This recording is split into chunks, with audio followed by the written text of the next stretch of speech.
கடகராசி அன்பர்களே, ராசிக்கு லாபஸ்தானமாகிய 11ஆம் இடத்துக்கு வந்து அமர்ந்து குரு பகவானுடன் சேர்ந்து பலன் தரப்போகிறார் செவ்வாய் பகவான்.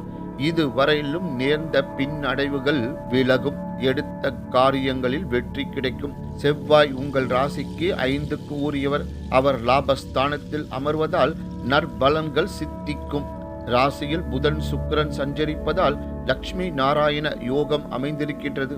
இந்த காலகட்டத்தில் தொழில் தொடங்குவது, புதிய கிளைகள் தொடங்குவது, சுப காரியங்களுக்கான பேச்சுகளை ஆரம்பிப்பது ஆகியவற்றை மேற்கொள்ளலாம். அஷ்டம சனியால் பாதிப்புகள் இருந்தாலும் அவற்றின் வீரியம் குறையும். எதிர்பார்த்த வகையில் பண வரவு உண்டு.